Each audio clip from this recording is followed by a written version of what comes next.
Good evening to all of you. We have with us Dr. Anubhav Varshney from Rajasthan University, Department of Philosophy.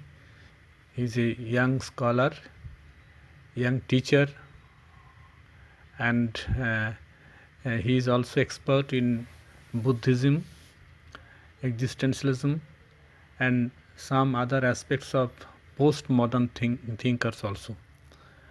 I would like to introduce him as a younger philosopher of this country.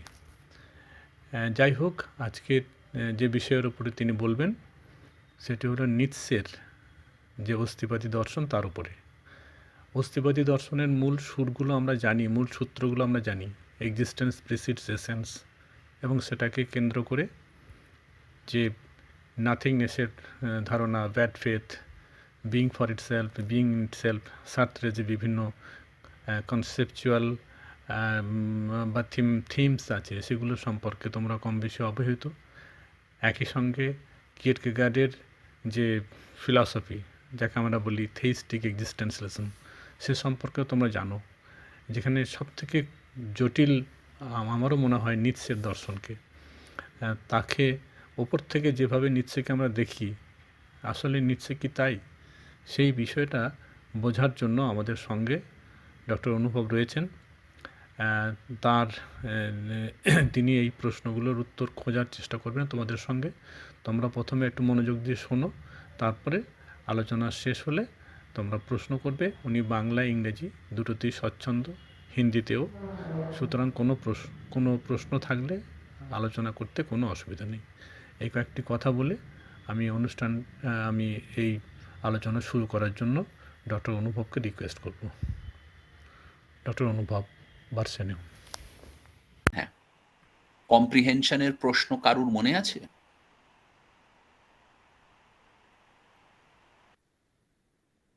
ঠিক আছে, দেখো, একটা কথা যেটা কোয়েল বলল, আমারও যারা ছাত্রছাত্রী তারা আমার কাছে কোয়েশ্চেন পেপারটা নিয়ে এসেছিলেন, এবং একটা জিনিস খুবই পরিষ্কার মনে হচ্ছে কোয়েশ্চেন পেপারটা দেখে, যে বেশিরভাগ কোয়েশ্চেন্স গুলো বা substantial portion of the question paper, অনেকগুলো প্রশ্ন টেক্সচুয়াল প্রশ্ন দেখাচ্ছে।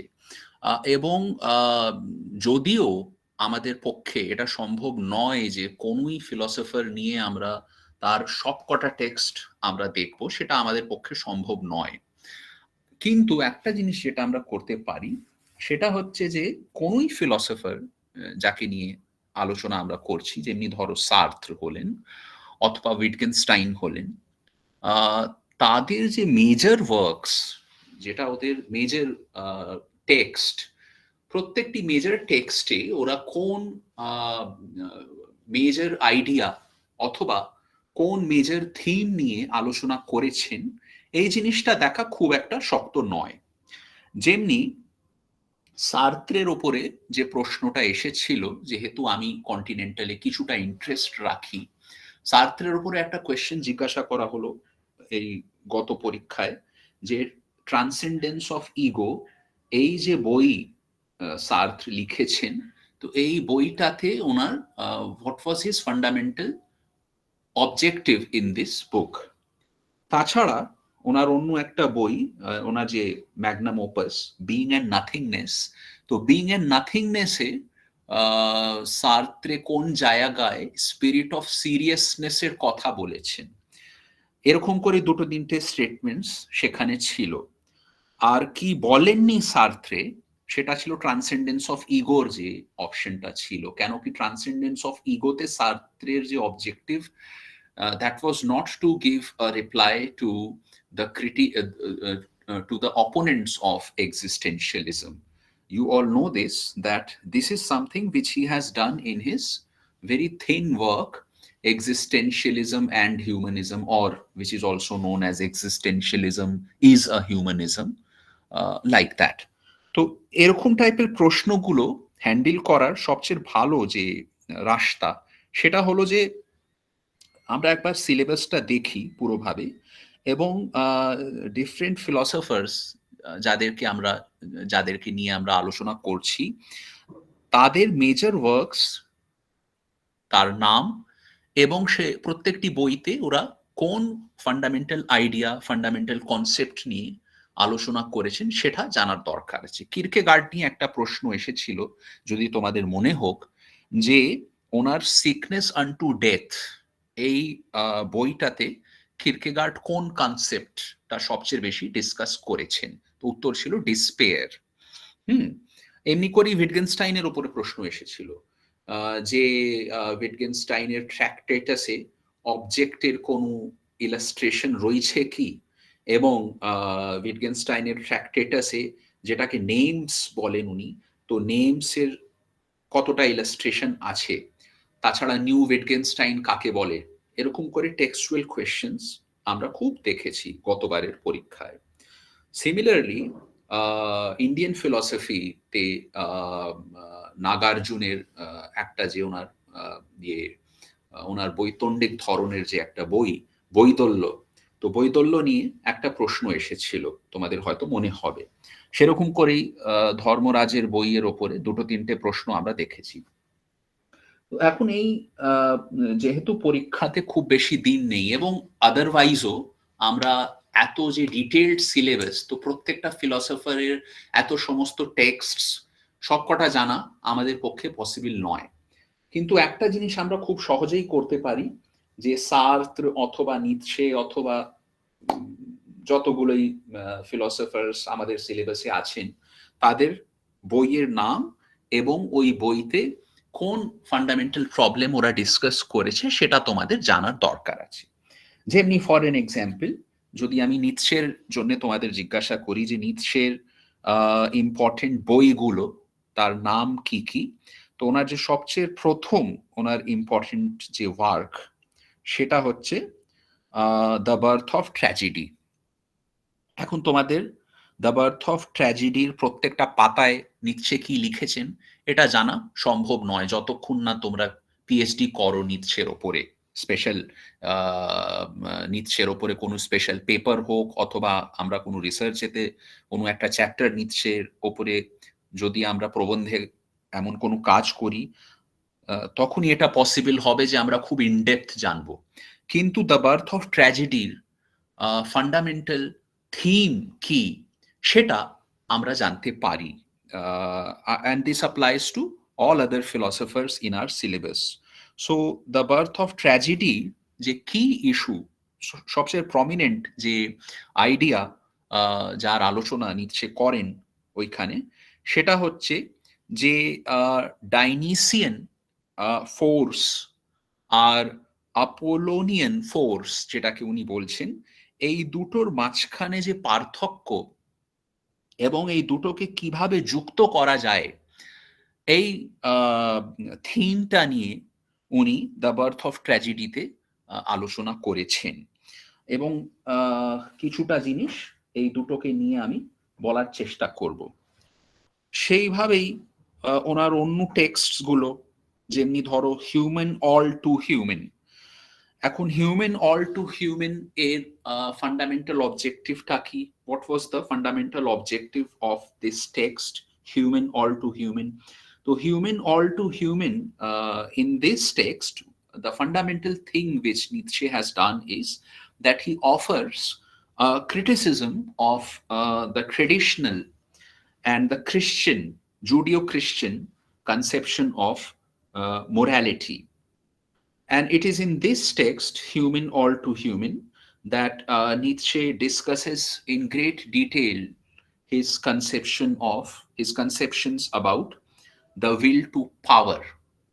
এই জিনিসটা অন্য জায়গা উনি ডিসকাস করেছেন, কিন্তু যেটা fundamental theme human all too হিউম্যানের, সেটা হচ্ছে ট্রেডিশনাল মোরালিটি এবং জুডিও খ্রিস্টান কনসেপশন অফ মোরালিটির ক্রিটিসিজম।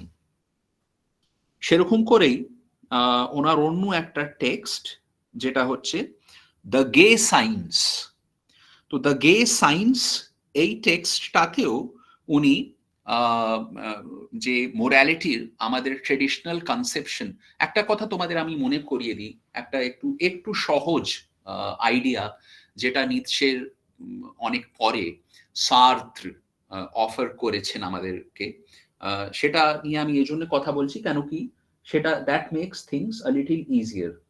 সার্ত্র নিজের খুব পপুলার ধর্মী ওনার যে বই এক্সিস্টেন্সিয়ালিজম ইজ আ হিউম্যানিজম, যেটা অ্যাকচুয়ালি একটা লেকচার ছিল, ওখানে একটা টার্ম ইন্ট্রোডিউস করেন, অ্যাবান্ডনমেন্ট। আর অ্যাবান্ডনমেন্টটা কি হচ্ছে সার্থ্রেতে? Abandonment means that there is no God in the world which we inhabit.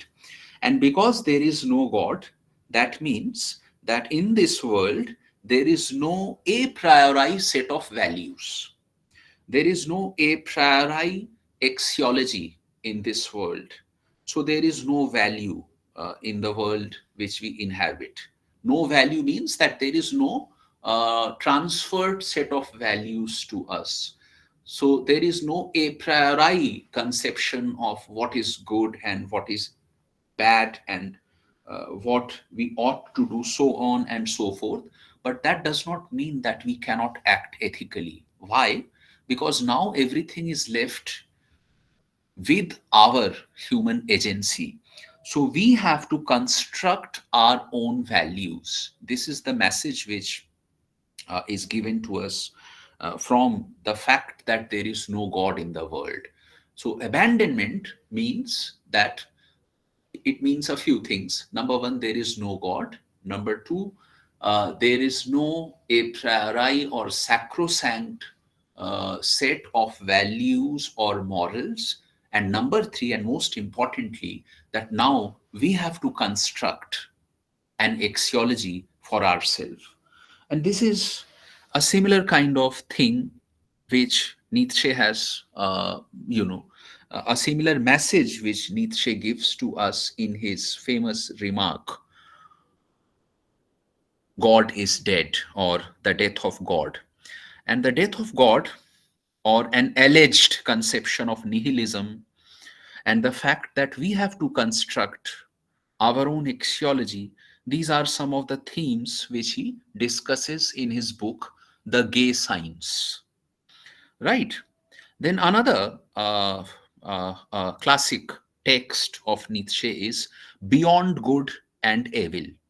And in this text, Beyond Good and Evil, here too, Nietzsche presents a detailed genealogy of the conceptions of good and evil, the ideas like slave morality and master morality, and resentiment, right? Transvaluation of values. These kind of conceptions are talked about in the text Beyond Good and Evil. Similarly, in his most famous book, his magnum opus, Thus Spoke Zarathustra, it is in this book that Nietzsche introduces to us the idea of Superman and the will to power, death of God. These concepts are revisited by him in this text. What is more special about this book? That the idea of eternal recurrence is dealt in great details in the Zarathustra. So the conception of Superman and the conception of eternal recurrence, they are dealt in Thus Spoke Zarathustra. So these are some of very elementary details which we should remember about the literature which Nietzsche has left for us. There is one more thing which I wish to comment upon, but this should be treated as off record, as Santosh Babu pointed out in the beginning, that it is very astonishing to see the syllabus of UGC, wherein under the rubric of postmodernism, we find three names, and all the three names are very surprising or shocking. One of them is Nietzsche. And who else is there other than Nietzsche? Levinas.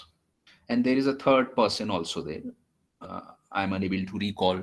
But I wonder that how at all any of these three, they could be classified under the rubric of postmodernism, because uh, the very philosophy of postmodern, and for that matter, you know, uh, attaching the suffix ism with the term postmodern is also very problematic. You all know this. So I don't understand in what sense Nietzsche could be classified as a postmodern philosopher, because the postmodern philosophers, they will never give you a grand precept about life or ethics. You know, Nietzsche is a person who is basically concerned with ethics and philosophy of life. But none of the properly speaking postmodern philosophers, Lyotard and Derrida and Foucault and Habermas, they seldom give us such a grand discourse on life and philosophy of life. So it's quite astonishing to see the syllabus of UGC so far as the uh, philosophy of postmodernity is concerned. Moreover, it is very important to remember that Lyotard, just like Sartre, does it for existentialism. That Sartre is the only existentialist philosopher, you all know this, who acknowledges that he is an existentialist. None of the other existentialist philosophers they do this. And not only this, Sartre is the only existentialist philosopher who offers an official definition of existentialism. Similarly, this is the similar kind of thing which Lyotard does for postmodern philosophy, that he is the only postmodern philosopher who accepts the badge or tag of postmodernism. He acknowledges that he is a postmodern philosopher. And like Sartre, he is the one who offers an official definition of postmodernity. And what is that? Does anyone remember? How does Lyotard define what is postmodern?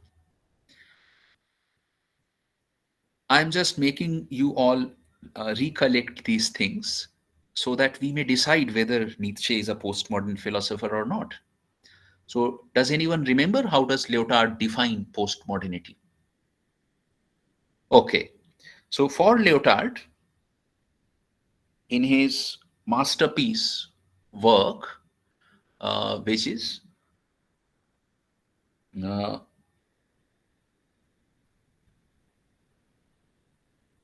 so he defines postmodernity as the incredulity towards meta narratives, right? And what does that mean? Incredulity towards meta narratives or grand narratives. It means that a grand explanation of life, or a grand account about philosophy of life, a grand account about traditional problems of philosophy, epistemology, ontology, so on and so forth, is no longer uh, something which could be trusted, right?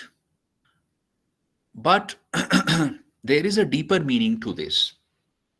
If you go through the arguments which Lyotard has given or offered to support his thesis, he tells us two things. One is that we have now realized the crisis of discursive reasoning. And the second is that we have now realized the crisis of representation.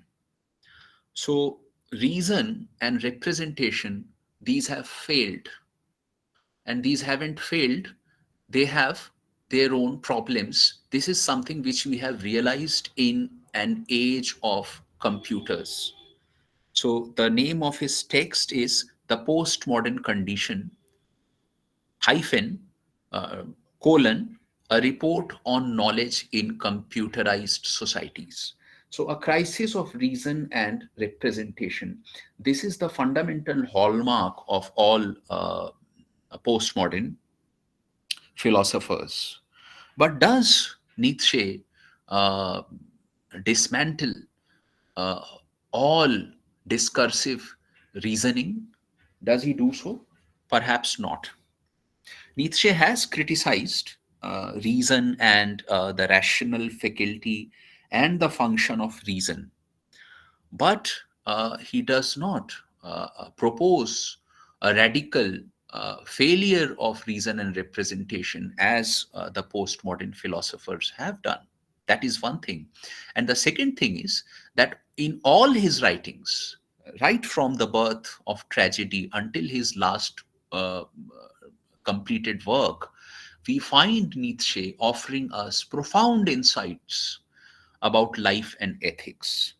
So, in my very humble understanding, Nietzsche may not be absolutely categorized as a postmodern philosopher, though his emphasis on non-rational elements in the human condition, such as passion or will, and situational ethics, all such things, uh, they do make him divert from the line of modern philosophers. But at maximum, we might say that he is somewhere in between modernity and postmodernity, right?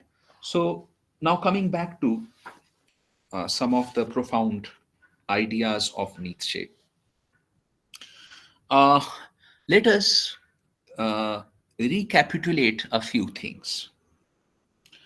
What were the uh, important sources of influence which shaped the philosophical journey of Nietzsche? And the scholars of Nietzsche, they tell us that Nietzsche was a very gifted uh, scholar of Greek literature and Greek philosophy. And the Greek Weltanschauung, or the Greek philosophy of life, the reflections, I should not say Greek philosophy of life, because there is no one Greek philosophy of life, but there are many reflections on life and ethics in the Greek philosophy. So the ideas in Greek philosophy, in Greek literature, had a profound bearing on Nietzsche. And this could be seen in his very first important work, which is The Birth of Tragedy. The second great source of influence on Nietzsche's philosophical development is his predecessor, German philosopher Schopenhauer, right? And I will try to reflect briefly on how Greek literature and Schopenhauer affected Nietzsche. And similarly, the Darwinian evolutionism and some post-Darwinian philosophers, they too had some bearing in the negative sense, a negative influence on Nietzsche, negative influence because he repudiates many conceptions associated with Darwinism. Now, in his first important work, The Birth of Tragedy, Nietzsche harps upon uh, two seemingly divergent forces which the Greek poets and philosophers reflected upon. One of them is, you all know this, Dionysian element, and the other one is Apollonian force. What is the Dionysian element? The Dionysian element is about will or conative faculty, and the Apollonian element or Apollonian force is about idea.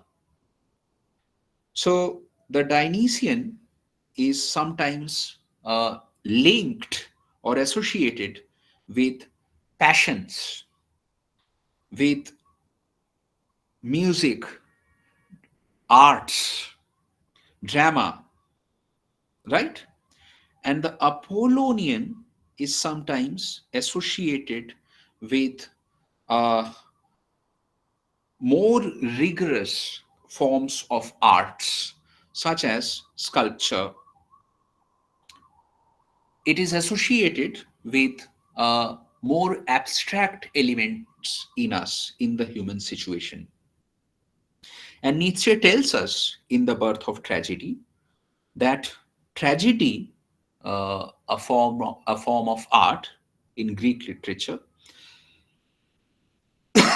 is in a way a response to the maladies, the miseries of life. So, in the Greek art, in the Greek art form of tragedy, the Dionysian and the Apollonian elements are uh, conjoined. And the message in this text and the message hidden in the conjunction of the Dionysian and Apollonian forces is that we have to respond to the facticity of suffering around us. And how do we have to respond to the facticity of suffering around us?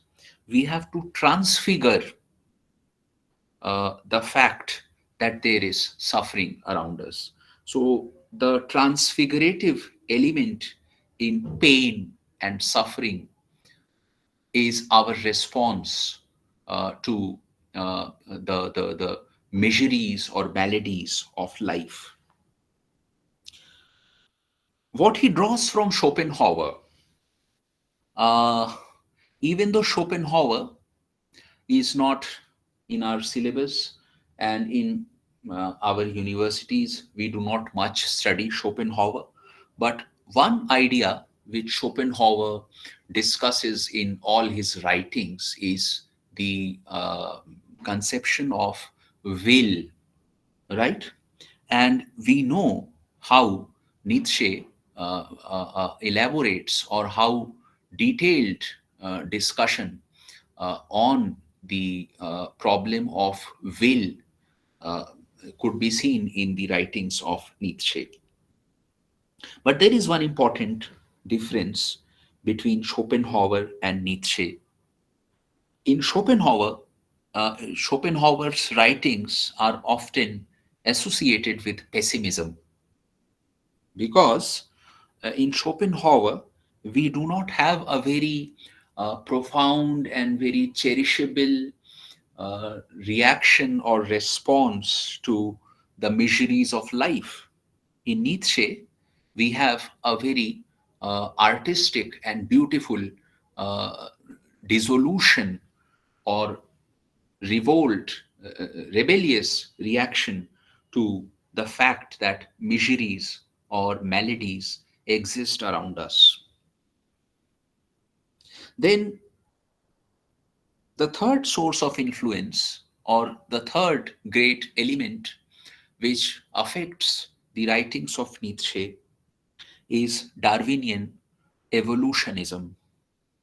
And many of you might recall that some of the post-Darwinian philosophers, they developed a very distinct brand of hedonism on the Darwinian lines. What is that?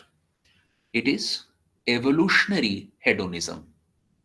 And who are the moral philosophers associated with evolutionary hedonism? Can anybody recall? Some of the moral philosophers who developed the idea of evolutionary hedonism: Herbert Spencer, Samuel Alexander, Leslie Stephen. These are some of the famous evolutionary hedonists. And one of their beliefs is that there is an indefinite, or there is an indefinite progress in the human situation. So the human life, the social organism, it always progresses or evolves. This is an idea which the evolutionary hedonists, they cherish.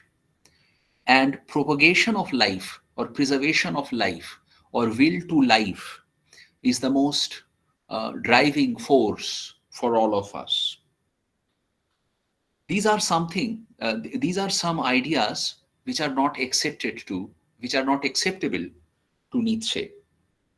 So for Nietzsche, it is not will to life which is so important, but you all know that instead it is will to power which is the fundamental driving force for humans. What more makes Nietzsche give up the Darwinian analysis is that in the understanding of Nietzsche, the Darwinian analysis uh, rejects any qualitative difference between man and animal. So, in the Darwinian analysis or Darwinian understanding of human situation, there is no cardinal, no important demarcation between humans and non humans.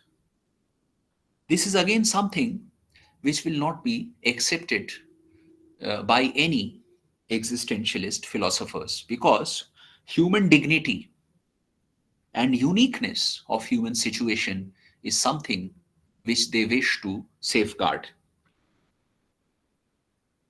So, the Darwinian analysis is not uh, accepted by Nietzsche, and he seeks to respond to all this. Now, one of the major ideas associated with Nietzsche is the will to power. Now, please again remember one more thing, that in modern psychology, there are various models of psychoanalysis. The model of Freud is one of the uh, dominant ways of doing psychoanalysis. And in Freudian model of psychoanalysis, it is believed that will to pleasure is the most important driving force of human behavior. Student of Sigmund Freud, uh, Jung, and along with Jung, Adler, they propagated a different idea. For them, it was will to power, which was the most pivotal driving force of human behavior. And there is a third Viennese psychotherapist, very famous. Uh, uh, his name is Viktor Frankl. And he says that, I am offering a third model of Viennese psychotherapy, or mine is the third school of Viennese psychotherapy. And for Viktor Frankl, or for this third model of Viennese psychotherapy, will to meaning is the most important driving force of human behavior. So we have three ideas: will to pleasure, the Freudian school; will to power, this is associated with Adler and uh, Jung; and will to meaning, this is associated with Viktor Frankl. And you can see that each of these three are actually developed from by absorbing insights from a philosophical tradition each. So the will to pleasure model of Freud, it could not thrive if he did not draw insights from the classical hedonism. Similarly, the model of Adler and Jung, it could not thrive in the absence of the profound ideas given by Nietzsche. And the third model of Viktor Frankl is clearly a development of some of the existentialist ideas. Uh, Other existentialist philosophers such as Gabriel Marcel and Jaspers and uh, those existentialist philosophers whom we call theistic existentialists, right? Or those existentialist philosophers who believe in availability of hope, right? So coming back to Nietzsche, the idea of will to power, it has several dimensions associated with it. Uh, the idea of will to power has a cosmic sense. And in the cosmic sense, it is the force which actually drives the universe or the world, right? The idea of will to power has a biological sense also.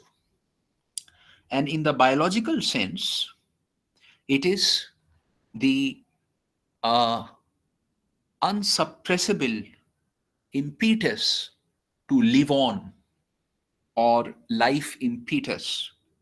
And this is something which drives all the animals, the biosphere. And psychologically, the psychological dimension of the will to power is that it is the drive to control things around us.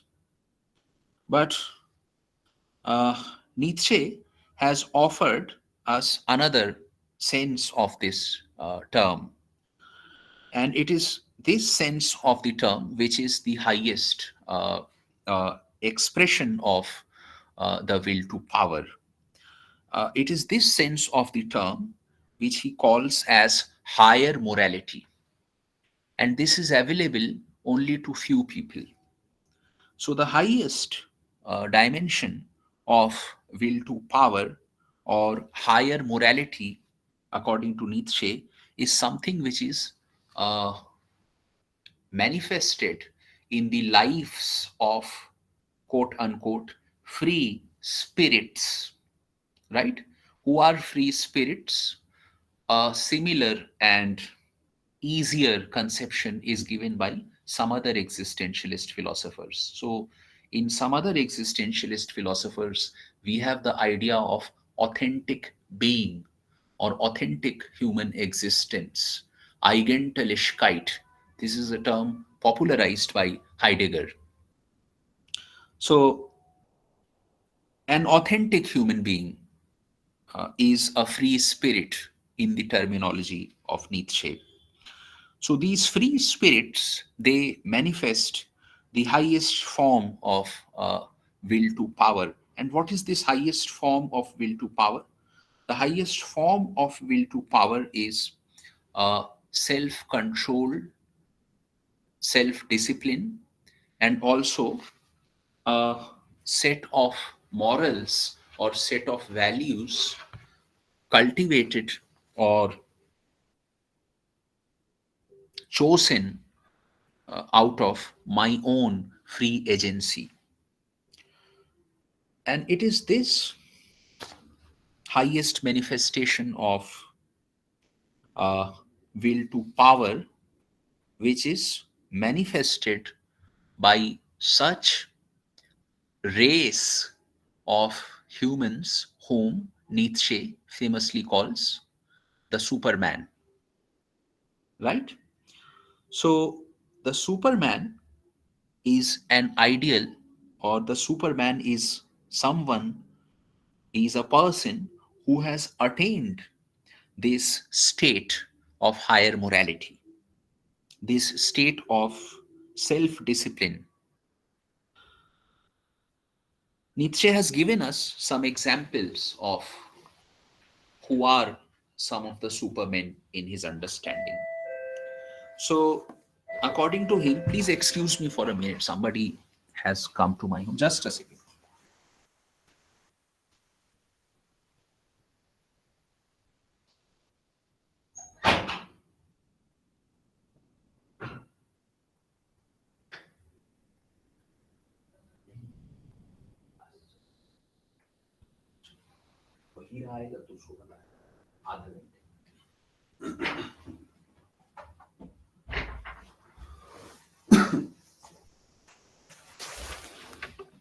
So, I'm so sorry about it.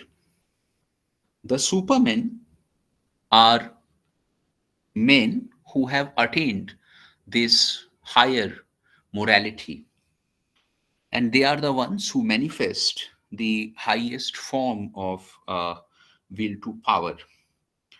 One example which Nietzsche offers as to who is a superman in his understanding is the German uh, uh, writer uh, Goethe, Goethe. When I understand his conception of Superman, an example which comes to my mind as to who Nietzsche, what Nietzsche means by a Superman is uh, someone who has been celebrated by a subsequent existentialist philosopher, Albert Camus.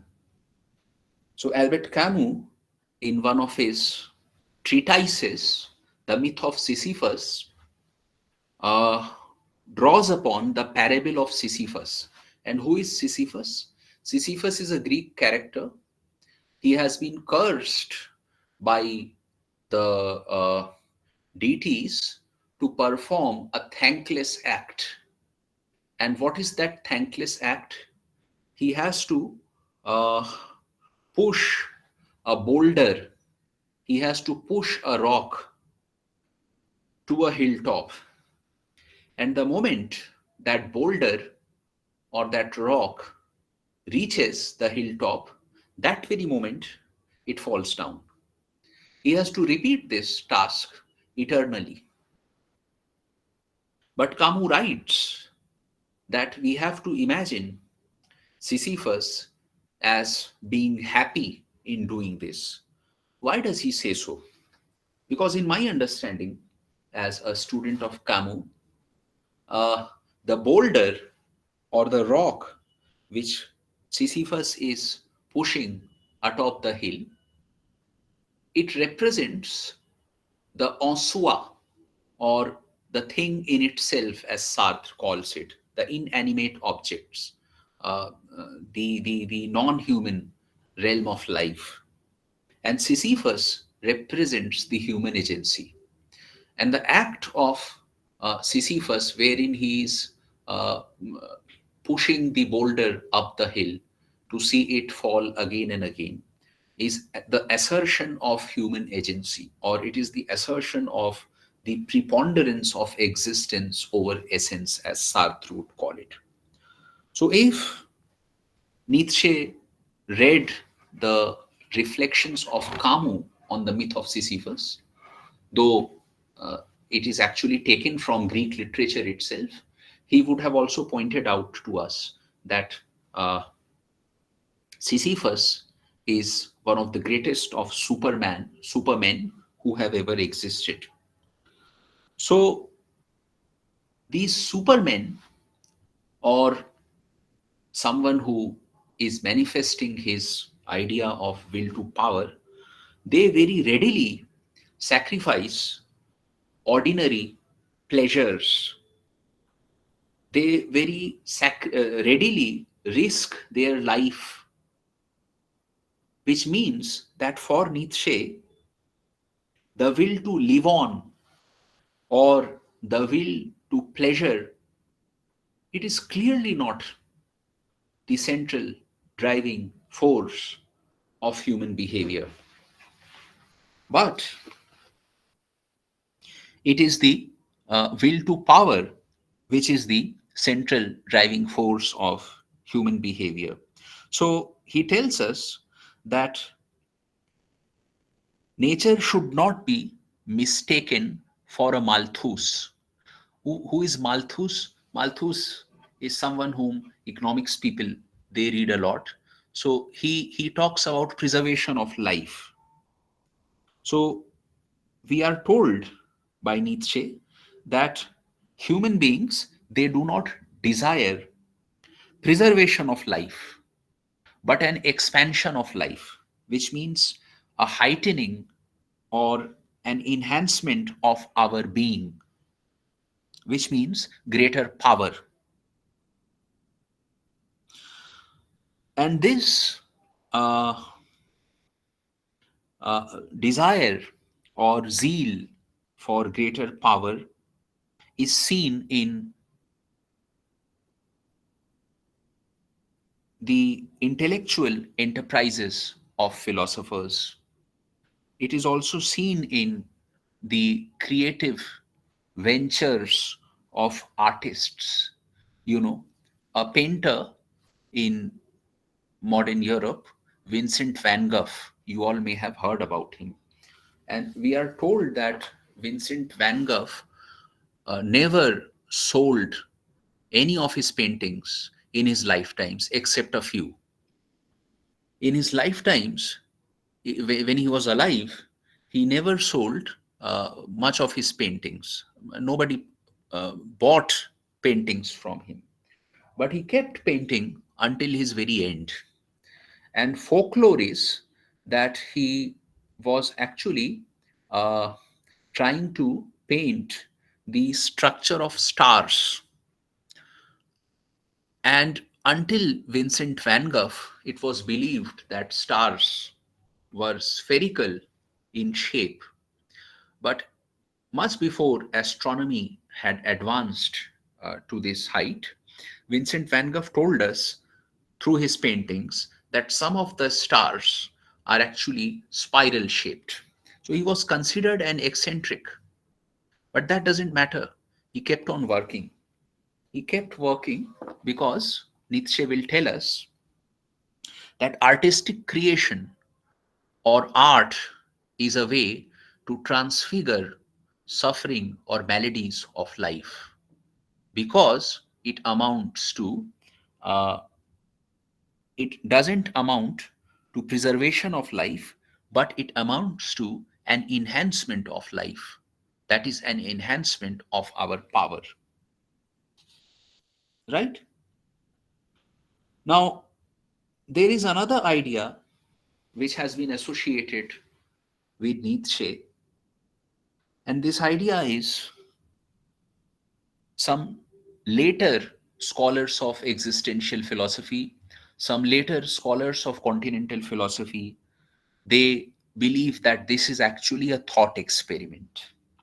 The name of this thought experiment is the eternal recurrence.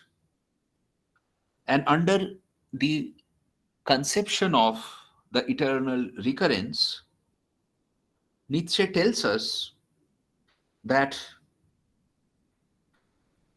in human life, we have a finite number of possibilities of events that occur in human life. The world is made up of, he tells us, a finite number of power quanta, power particles. But the world has been there and it will be there for an infinite degree of time. So the fact that there are a finite number of power quanta, there are a finite number of possibilities of events, but an infinite degree of time means that the permutations and combinations, the configurations of these power quanta, which means the permutations and combinations of life events, they will keep on recurring for all of us. And this will happen eternally, like the Sisyphus. The Sisyphus is the character of Sisyphus witnesses the pushing of the boulder and its falling down for an infinite number of times. Similarly, if the conception of the eternal recurrence is taken in the literal sense, যদি এটাকে আমরা আক্ষরিকভাবে নিই, তাহলে it will mean that the fact that you have been listening to me for the last 40-45 minutes, this has happened an infinite number of times before this, and you will have to bear me again an infinite number of times after this as well. But some of the later interpreters or scholars of Nietzsche, they are of the view that the eternal recurrence is actually a thought experiment. What Nietzsche intends by this idea is that he wants us to realize that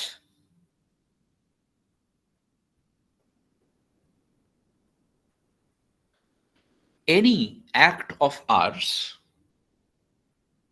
it might get repeated an infinite number of times. So, whatever we do, whatever set of values we cultivate, or we the set of axiology which we choose for ourselves, an event in our life, we must do it with utmost commitment and passion. Because just think about this, if an obnoxious act of ours gets repeated an infinite number of times, what a hell kind of situation it will be for us. Right? So, this is one of the ways in which some of the scholars have understood his idea of the eternal recurrence. Other than these, another famous idea of Nietzsche is his genealogy of morals.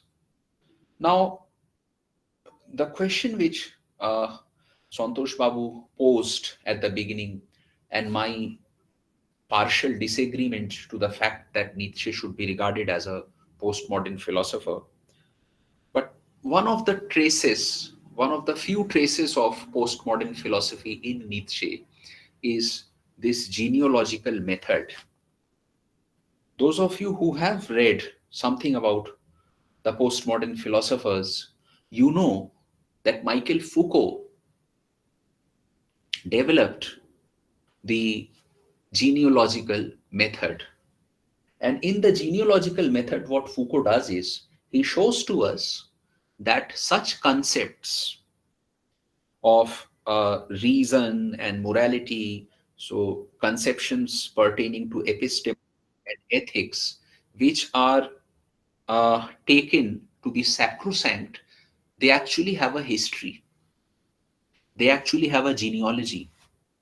So the fact that most of the concepts of epistemology and ethics, they have a history or they have a genealogy, means that these are artificial concepts. This is in very brief and in very simple words. I know I'm doing great injustice to these very profound ideas, but just for a layman's understanding, this is something about the genealogical method of Michel Foucault.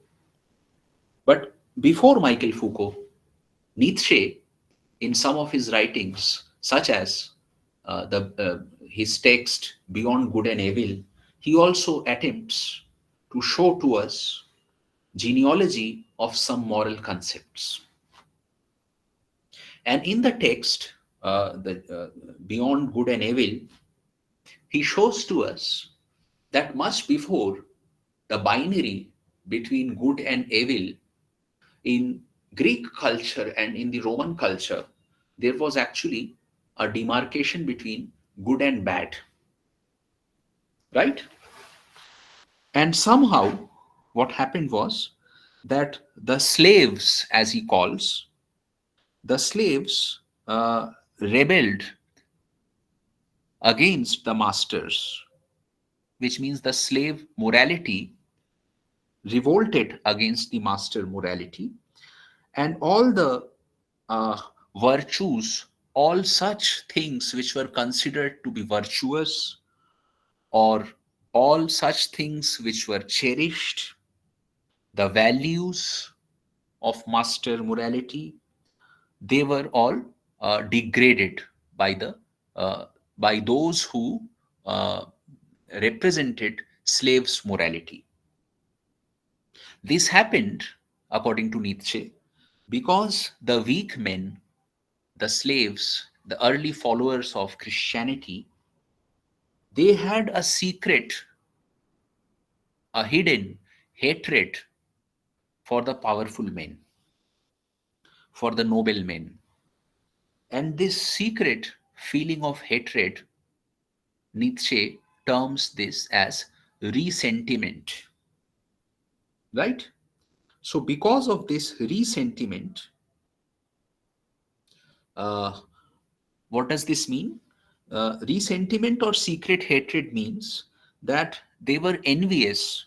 They had an envy for all such people who were more powerful, or who were more favored by life or by the world than them, than the slaves. So everything which was considered to be virtuous, or which was valued, which was considered worthy by those who followed master's morality, they started looking down at it, right? And the obnoxious things, the vices in the master's set of morality, these things were exalted to a higher pedestal by the followers of slave morality.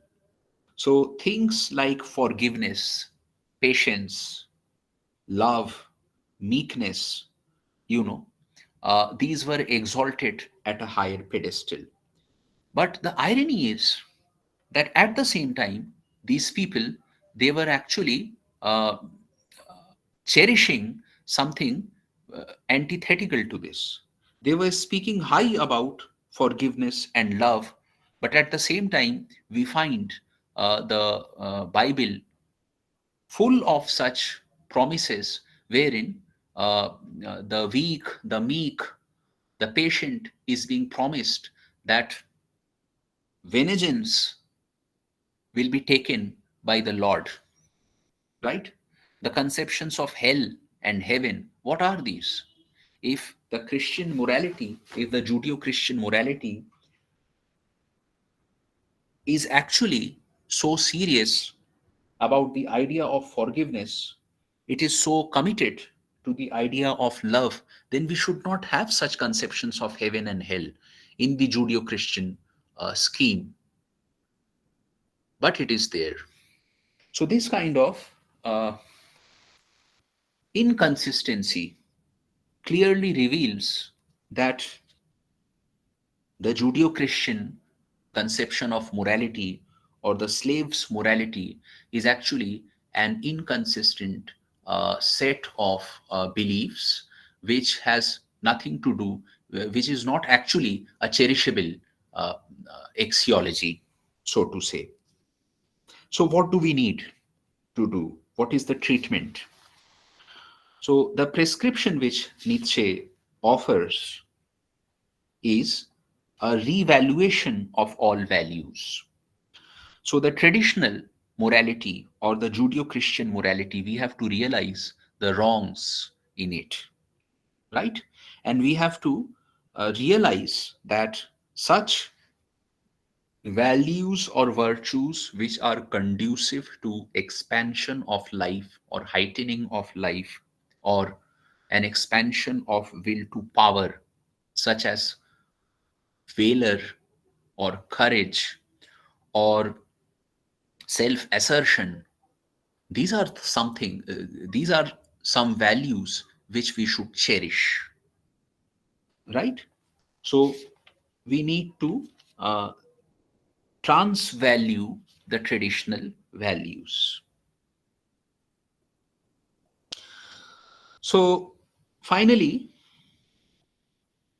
one more thing which we need to delve upon is that posthumously, Nietzsche was charged with uh, certain allegations, and one of such allegations is that he is quite anti Zionistic, and also that he offers to us ideas which were conducive to the rise of fascism, or uh, certain ideas which were exploited by uh, fascists and Nazi forces in uh, the Nazi Germany and similar setups.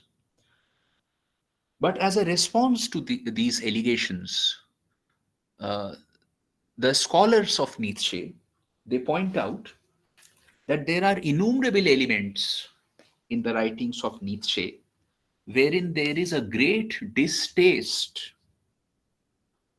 for any act which has a disregard for lesser favored human beings. So, when he is talking about slaves' morality and masters' morality, he very clearly criticizes the act of certain masters, which is disregardful of the less favored ones. So, the writings of Nietzsche, they are actually an anathema for fascism and uh, Nazi beliefs. This is a view posited by some of the scholars of Nietzsche. And they also tell us that it was actually Nietzsche's sister who had great sympathies for uh, fascist ideology. And after the death of Nietzsche, or when you all know that Nietzsche lost his sanity, so when he had become very seriously ill and when he died, Nietzsche's sister edited many of his works. And it is in these works that we find some traces of uh, fascist ideas. But these should not be associated directly with Nietzsche. No doubt, there are some aphoristic and polemical uh, passages so often in his writings, which could be misinterpreted systematically, deliberately misinterpreted so as to feed fat, nourish the fascist ideology. But then we have to read the originals to assess this allegation. So I'll stop here, and if my younger friends they wish to ask something, or if they wish that I readdress some of the things, then they are most welcome to ask questions now.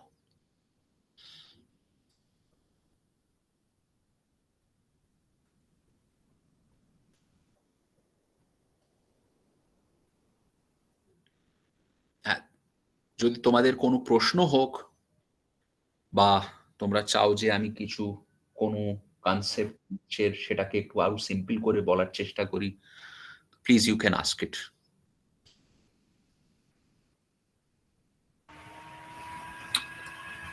হ্যাঁ, Dr. Anubhav has already discussed the main tenets of Nietzschean philosophy, and he has very beautifully uh, raised the objections and also tried to mitigate them so far as possible. And it is very interesting to note that Nietzsche's philosophy has always been maligned by saying that it takes not the Nazis, particularly the Nazis, took refuge in this philosophy. But still, there are some elements that may be interpreted and had been interpreted by Nietzsche and his some of his followers, including his sister, that has given such an impression. But if you take the other side of his philosophy, then we will find that Nietzsche has tried to recover man uh, from the we can say his weaknesses, his lack of self-respect, to to the realm of a superior human being. And in that context, he used the term Ubermensch, that is Superman, etc. So his ideas can be described in either of the ways. Yes. But for your net examinations, so mainly the question arises particularly about his writings, some of the names of his writing, and which is the main theme of a particular text, and also about the ideas, particularly the Superman, the idea of Superman, master morality, master morality, and slave morality, etc. You may have, তোমাদের কিছু প্রশ্ন থাকতে পারে, সেগুলো একটু আলোচনা করে নাও। আমার একটা প্রশ্ন আমি রইল আর কি, যে নিৎসে কেন খ্রিস্টান এথিক্সকে বা খ্রিস্টানিটিকে স্লেভ মরালিটি বলছেন, মানে ঠিক কোন জায়গাতে খ্রিস্টান মরালিটির মানে এই যে উইকনেস বা বলতে পারি তার যে স্লেভ লাইক এলিমেন্টস কোনগুলো, অনুভব যদি একটু বলো। হ্যাঁ,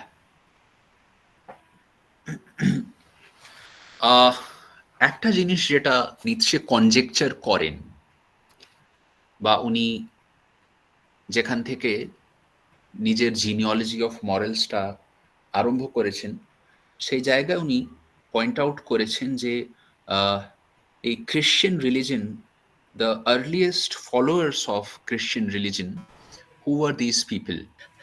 So most of the early followers of Christian religion were the less advantaged people, the slave class in the early Roman, uh, uh, in the Roman culture. And what do they do is that they exalt, or they put on a higher plane their weaknesses, or such virtues or values which might act as a defense mechanism for their weaknesses. Such elements are exalted by these adherers or followers of slave morality. So, for an example, being meek, or being very submissive, it was something which was looked down at in the Greek culture. And the nobles, the noble class in the Greek age, and so in the Roman age, they valued being self-assertive. So if you assert yourself, this was something which was cherished or valued by the noble class, by these stronger people. Yes, yes. You're right. Yeah. You're right. So, Such type of things are there but not only in Christianity, then in other religions also. yes, Most exactly, of them. exactly. But because perhaps because Nietzsche is directly Yes, yes, responding to involved. the Yeah. Judeo-Christian setups, that is why they are on his attacks. For an example, another important figure in the existentialist family of philosophers, Kierkegaard, he's a very devout Christian, and he states in many of his writings that his aim, but different to Nietzsche, he had uh, a better evaluation of the original Christian religion and philosophy. So he states that one of the fundamental projects of his philosophy is to save Christianity in an age of Christendom. So Yes, yes. Kierkegaard and Nietzsche and He is against similar, conventionality and right, right, right. ritualistic religion. Yes, That is yes, exactly. So they are attacking Christianity and Judaism, which is a predecessor religion to Christianity, because these are the ones in whose ecology they were born and they grew up. So, for an example, a reformer in our country, or the liberal scholars and philosophers in our country, we will expect them to say something on the darker aspects of uh, our religion, or the caste system, for an example. So if somebody, if a liberal philosopher in India, instead of trying to reform the Hindu religion, he starts criticizing a religion or philosophy which is very which is present in a minor trace in our country, it will be quite unbecoming of him. So similarly, I believe that Nietzsche and Kierkegaard, when they are criticizing the institutional aspects of Christianity, it is because they were born and they grew up in that ecology, in that yes, yes, ambience. yes, yes. Thank you. আচ্ছা, তোমাদের কারো কিছু প্রশ্ন থাকলে একটু বলো। হ্যাঁ, রমা, এই এই এই নিচ্ছে থেকে তো অনেক প্রশ্ন আছে, বলো, বা এক্সিস্টেন্সিয়ালিজম আরো যদি প্রশ্ন কিছু থাকে আলোচনা করতে পারো। আচ্ছা, আমি একটা কথা আমার হুম। একটা কনফেশন রইল, যে আমি নিৎসের খুব একটা মানে ভালো একটা স্টুডেন্ট নই। হ্যাঁ, ইয়েস। আ- আমার আমার যেটা বেশি যারা বেশি পছন্দ আমার এক্সিস্টেন্সিয়ালিস্ট ফিলসফার্সদের মধ্যে, সার্ত্রে হলেন এবং গেব্রিয়েল মার্সেল হলেন, তাছাড়া অ্যালবার্ট ক্যামু হলেন। আর নিৎসের ওপরে আমার খুব বেশি পাণ্ডিত্য নেই, কিন্তু তাও আমি কিছুটা প্রশ্ন যদি আহ, আমার ইয়াং ফ্রেন্ডসদের যদি তাদের প্রশ্ন আছে, তো will try to discuss them. হ্যাঁ, আমি একটা জিনিস কোয়েল। বুঝতে পারিনি।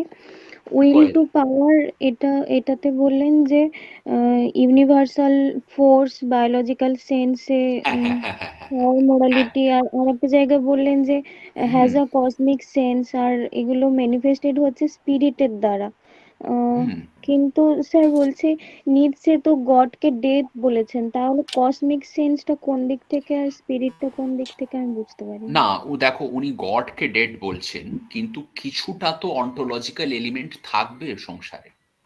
যেমনি ধরো, লোকায়ত যারা, they do not believe in God, they do not believe in anything transcendent, but they will believe in some ontological structure of the world. Just for an example, the text Being and Nothingness of Sartre tells us that it is actually a text in ontology. হ্যাঁ, কেন কি ওখানে ওয়ার্ল্ডের এবং human সিচুয়েশনের ontological স্ট্রাকচারটাকে নিয়ে উনি আলোচনা করছেন। সিমিলারলি, যদিও নিচ্ছে গড টডে উনি he doesn't subscribe to the idea of God, কিন্তু there will be some ontological structure of the cosmos. তো নিৎসের যারা ইন্টারপ্রিটেশন করছেন, ওনারা বলছেন যে এই যে উইল টু পাওয়ারের যে কথাটা, এর অনেকগুলো ডাইমেনশনস আছে। একটা হলো হায়ার মোরালিটির কথা, যেটা সুপারম্যানরা ম্যানিফেস্ট করছেন। আরেকটা হলো biological dimension, right, which could be observed in all of us. We have a will to live on, and an impulse for life. Similarly, এর একটা কসমিক ডাইমেনশনও আছে। কি করে আছে? কেন কি কসমিক ডাইমেনশন বা কসমোলজিক্যাল সেন্সে যদি আমরা দেখি, তো অনেকটা জায়গা নিচ্ছে লিখেছেন যে কয়েকটা পাওয়ার কোয়ান্টা অথবা পাওয়ার এলিমেন্ট, যেমনি লাইবনিটসের সঙ্গে ওনার তুলনা হয় এই জায়গাতে, যে লাইবনিটস যে কসমস অথবা ইউনিভার্সের কথা বলছেন, it is reduced in some simple points which he terms as monads. They are conscious. They are points of consciousness, right, in Leibniz. Similarly, in the world of Nietzsche, the ontological structure of this world is ultimately constituted by some power points or power quanta, power packets, as you may call it. So this is the cosmic sense of will to power. It's not, in my understanding, even if we disregard, even if we do not accept a divine being, as you pointed out, Koel, we can still uh, accept or acknowledge that there is something like force or power around us. This is what the natural scientists are also doing. So you don't have to admit existence of a divine being to admit that there are power quanta around us.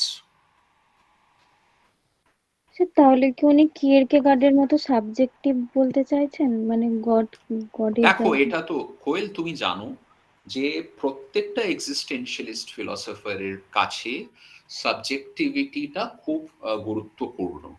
তো শুধু কিরকেগার্ড না এবং শুধু নিৎসে না, most of the existentialist philosophers, one of their primary projects is to safeguard subjectivity. That is one thing. And the second thing is that when he is talking about power quanta, আচ্ছা আমি একটা request করছি, কারুর speaker on রয়েছে, please একবার বন্ধ করে দাও। সাবজেক্টিভিটি এর যে প্রশ্নটা হচ্ছে, সাবজেক্টিভিটির প্রশ্নটা অ্যারাইজ করে বেসিক্যালি আমাদের চয়েস এবং ফ্রিডম এবং ফিলসফি অফ লাইফের এবং এথিক্সের প্রশ্নগুলো নিয়ে। সাবজেক্টিভিটি থেকে সিমিলার যে আইডিয়া এই জায়গাতে নিৎসে প্রপাউন্ড করছেন, সেটাকে অনেকে বলেছেন পার্সপেক্টিভিজম। ঠিক আছে, পার্সপেক্টিভিজমটা বোঝার জন্য আমাদেরকে একটা জিনিস মনে করতে হবে যে জার্মান ফিলসফিতেই, দেখো এটা মনে রাখবে যে Nietzsche is after all a German philosopher, so he will be influenced by his predecessor German philosophers. So in order to understand perspectivism, please recall that in Leibniz, the infinite number of monads which are there in the world of Leibniz, all of them, they are reflecting the entire cosmos in their own way, right?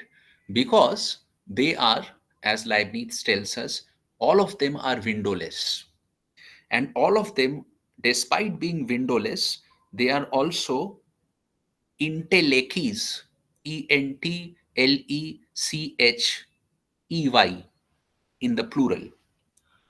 And moreover, the world of Leibniz is a world of plenum, Plenum.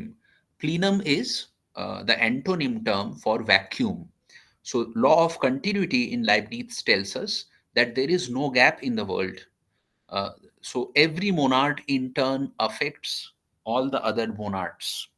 Similarly, in Nietzsche, there is no gap when it comes to the number of power quantas.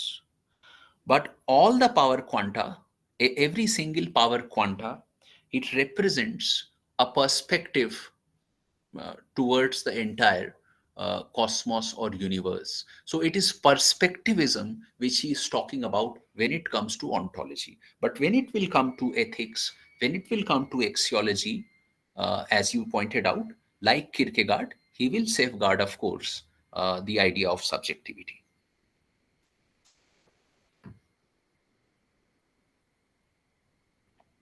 হ্যাঁ sir, clear হয়েছে, thank you.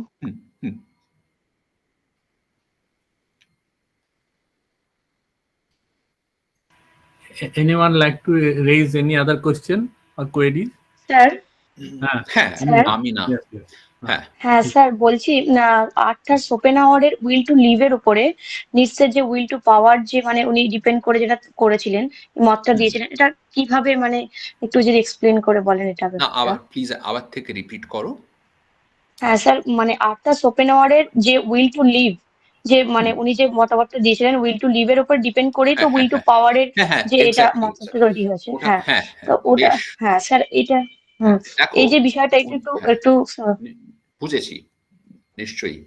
দেখো হ্যাঁ অনেকগুলো উনি নিৎসে has written যে when we reflect on our life and concrete examples, every existentialist, he will always give us concrete examples, right? So he tells us that it is a matter of common experience, that at times we risk our life. And why do we risk our life? We risk our life in order to expand our life, in order to live a more meaningful life, which means that the will to strength or the will to power is more pivotal, it is more important, more vital than will to live on. That is one thing. The second thing is that if the will to live, uh, this was actually the central force of all our life, then Nietzsche points out that in that situation, there will be no difference left between human and non-humans. So the very difference or demarcation between human and animals will be dashed out in that case. So in order to safeguard human dignity, it is essential that we recognize a higher principle than the will to life as the central driving force of our behavior. So, as such, that higher driving force is will to power and not a sheer will to life, right? So, two things. One is that we have to demarcate the human situation from the non human, the en soi thing in itself kind of thing. And there is something more glorious, more dignified for us humans. So we have to identify and acknowledge a principle which is higher than will to life. And this higher principle for Nietzsche is will to power. That is one.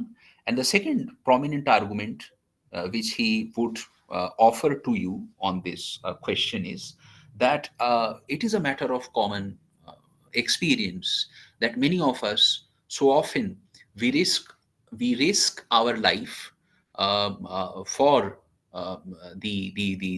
for the purpose of a more strengthened, a more meaningful uh, event in our life, which means that will to life is not the final thing.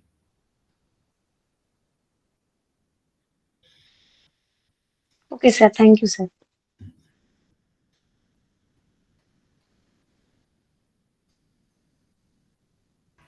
So let us conclude. If there is no other queries, so we have a great session on Nietzsche. It is very sir আমি enlightening also. একটা আগ্রহ করছিলাম আমি, Yes, yes. যে যদি আমার এই এরা স্টুডেন্ট মানে ছাত্রছাত্রীরা যদি এদের কাছে টাইম থাকে, তো এই সেট পরীক্ষার পরে আমি Yes. I would like to have a session on postmodernism with them. Yes, yes, it is. No হ্যাঁ, problem.